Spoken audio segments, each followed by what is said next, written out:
اهي بقى دي طريقتي اللي عمري ما غيرتها، وكل ما بعزم حد عندي بيسألني انا عاملاها ازاي. عايزه اقول لكم انا بعملها على طريقه ستي وامي الله يرحمها. في الاول كده بجيب صينيه او حله او طاسه او اي حاجه، وبنزل بحته ليا كده حوالي 50 جرام مقطعاها قطع صغيره بالشكل اللي انتوا شايفينه ده. اول ما الزيت معايا بيسخن ببتدي انزل باللية بتاعتي، وابتدي بقى ايه اوطي النار خالص علشان انا عايزه اللية تسلي كل السمن اللي فيها. انا بس عايزه اخد ايه السمنه اللي فيها.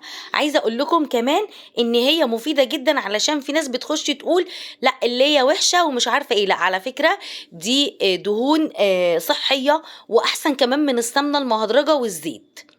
بعد كده بقى ايه جبت بصلتين تلاتة كده حلوين في الكبة، فرمتهم يا دوبك ضربتين كده، ما بخليهوش ينزل المية بتاعته. واول ما اللية بقى بتسلي اللية بتسلي السمن بتاعها، بقوم نازلة على طول بالبصلة كده بالشكل ده. خلاص كده اديتهم تشويحة، جبت بقى ايه حوالي لتر ونص من عصير الطماطم، وده انا كنت مفرزاه معاكم وهتلاقوه هنا كمان على الصفحة. كمان هسيبلك تطبيق حلو قوي في الكومنتات هتحمليه بدون انترنت، اول مرة بنت، وبعد كده بيبقى معاكي بدون انترنت، بتحملي منه كل الوصفات والافكار اللي انا بجيبها دي. هسيبهولك في اول كومنت او في البايو. تمام تمام. لقيت الطماطم بتاعتي شويه لاني كنت هعمل كميه كبيره، رحت نزلت بكيس كمان. عندي بقى البهارات: كمون، فلفل اسود، بابريكا، ملح، كزبره، بهارات مشكله، رشه صغيره من جوز الطيب، ونص معلقه من السكر. وهنا بقى السكر علشان الحموضه. قلبت بقى كل التتبيله بتاعتي كده بالبهارات بالصلصه. عايزه اقول لكم الريحه هنا في حته تانية خالص.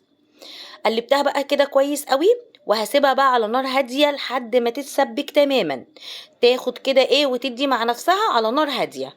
هنغطيها ونسيبها. شايفين انا هو ده اللي انا عايزاه، ان الادام يبتدي يظهر كده على الوش. ودي احلى طريقه ممكن تعملي بيها شويه محشي يجيبوا لسابع شارع. يعني الجيران اللي في البيت عندك هتقولك ما عايزين طبق بقى.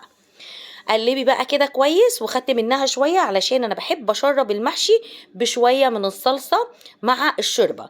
غسلت بقى كيلو وربع كده من الرز، وطبعا الكمية دي بتاعتك تقديرية، شوفي انت هتعملي قد ايه.